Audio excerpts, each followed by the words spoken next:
আর এখন দেখবেন press conference করলে মিডিয়া জিজ্ঞেস করে আপনারা জিতলে কি করবেন। প্রশ্ন পাল্টে গেছে, উত্তরও পাল্টে গেছে। আমরা বলেছি প্রথম কাজ করব এই বাংলায় শান্তি ফিরিয়ে আনবো, অশান্তির শক্তিকে দূর করব, হিন্দু মুসলমানের ঐক্যকে দৃঢ় করব, সাম্প্রদায়িক শক্তিকে ঝেঁটিয়ে বাংলার বাইরে পাঠাবো। আর এখানকার মানুষ যাতে আবার আগের মতো, সেই পুরনো গান ছিল না, আগে কি সুন্দর দিন কাটাইতাম, প্রতিদিন দাঙ্গা হচ্ছে, আমাদের মা বোনদের ইজ্জত দিয়ে খেলা হচ্ছে। এখানে কলকারখানা নেই, বেকার ছেলেমেয়েরা কাজ পাচ্ছে না, অন্য রাজ্যে যাচ্ছে পরিযায়ী শ্রমিক হিসেবে।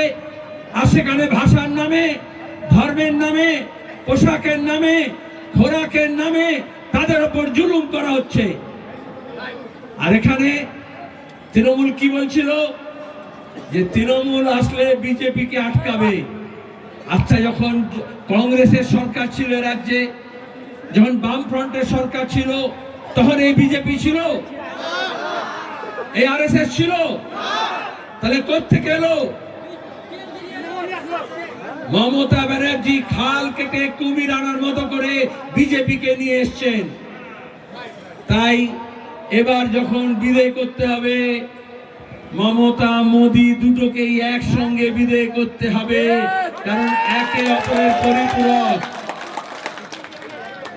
কেউ কেউ বলে এরা দিল্লিতে সরকার আছে, এরা কলকাতায় সরকার আছে, আপনারা বামপন্থীরা লাল ঝান্ডা কি দুটো বড় বড় দলকে হারাতে পারবেন? আমরা বলি এই বাংলার মানুষ ইংরেজকে তাড়িয়েছিল, যে ইংরেজের বলতো সাম্রাজ্যের সূর্য অস্ত যায় না, অহিংস পথে সহিংস পথে লড়াই হয়েছে। আমরা এখানে বামপন্থীরা বলেছিলাম লাঙল যার জমি তার, যেমন কথা তেমন কাজ, অপারেশন বর্গা করে ভূমিহীন মানুষকে, কৃষককে আমরা জমি দিয়েছি। আর এখন বলছি জাল যার জল তার, তা নাহলে দিঘি, পুকুর, নদী, নালা এই বিজেপি তৃণমূল সব দখল করে নিচ্ছে। যারা মাছ ধরে তারা কাজ পাচ্ছে না, যারা কাপড় বুনতো তাঁতি তাদের অবস্থা খারাপ, কৃষক ফসলের দাম পাচ্ছে না, সারের দাম বেড়ে গেছে, বীজের দাম বেড়ে গেছে, ডিজেলের দাম বেড়ে গেছে, কিন্তু সে যে ফসল তৈরি করছে তার দাম পাচ্ছে না। সিপিআইএম বলছে বামপন্থীরা জিতলে একটা ফসল উৎপন্ন করতে কৃষকের যত খরচ হয় তার 1.5 গুণ দাম আমরা দেব প্রথম বছর থেকে। কারণ আদানি আম্বানির রাজ শেষ করে কৃষকদের রাজ হবে। লাল ঝান্ডা মানে তাই। এই জন্য আমাদের প্রতীকে দেখবেন সবচেয়ে বড় করে কাস্তে আছে চাষি। সলিল চৌধুরী একটা পুরনো গান ছিল, হে সামান্য ধান হে কাস্তেটা দাও শান হে। যারা মনে করেছিল কাস্তেটা একটু পুরনো হয়ে গেছে, মরচে ধরে গেছে, তাহলে আমরা বলবো কাস্তেটাকে একটু ভালো করে শান দিয়ে দেবেন, তাতে ধানও দাম পাওয়া যাবে, মানও বাড়বে। আর যারা বাংলার শত্রুতা করছে, দেশের মানুষের শত্রুতা করছে, কৃষক মজুরের শত্রুতা করছে, তারাও সাবধান হবে। আর হাতুড়ি আছে সঙ্গে, একজন মজুর সে ইট গেঁথে বাড়ি তৈরি করুক, সে একটা সাইকেলের চাকা মেরামত করুক, কয়লা খনিতে কাজ করুক, আর কারখানায় কাজ করুক, হাতে হাতিয়ার যদি হাতুড়ি না থাকে তাহলে তার শ্রম কোনো কাজ দেয় না। আর এই জন্য খেটে খাওয়া মানুষের হাতিয়ার হচ্ছে কাস্তে আর হাতুড়ি, এই দুটোকে মজবুত করতে হবে। আমরা অনেক দিন পরে অনেক ভেবে চিন্তে বাম ফ্রন্টে আলোচনা করে, এবং আমি গোকুলদাকে ধন্যবাদ জানাবো, এখানে করণদিঘিতে বরাবর ফরওয়ার্ড ব্লক দ্বারা তো বাম ফ্রন্টের তরফ থেকে আমরা অনেক দিন পরে বাম ফ্রন্টের তরফ থেকে সিপিআইএম এর কাস্তে হাতুড়ি তারা চিহ্নে এখানে প্রার্থী দাঁড় করিয়েছি। আপনারাই চেয়েছিলেন আর আমরা অনেক ভেবে চিনতে হাজী শাহাবুদ্দিন ভাইকে এখানে প্রার্থী করেছি।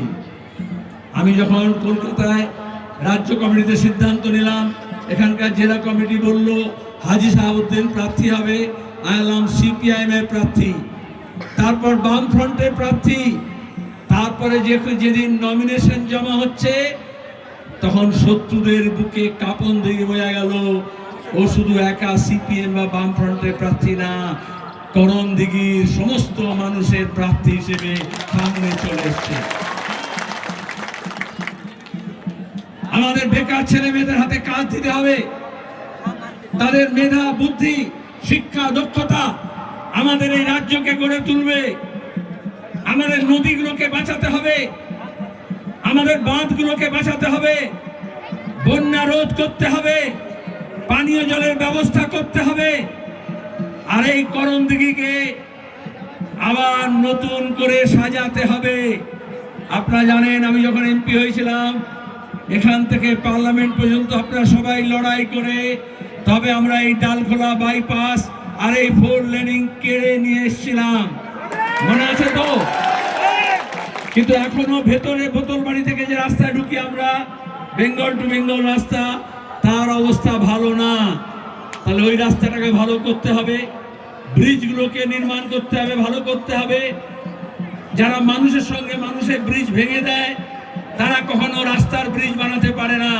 আমরা যেরকম হিন্দু মুসলমান রাজবংশী আদিবাসী তপশিলি তাদের মধ্যে পুল তৈরি করি, সাঁকো তৈরি করি, এরকম একটা এলাকা থেকে আর একটা এলাকা, নদীর এক পার থেকে আর এক পার আমরা জুড়ে ব্রিজ তৈরি করব।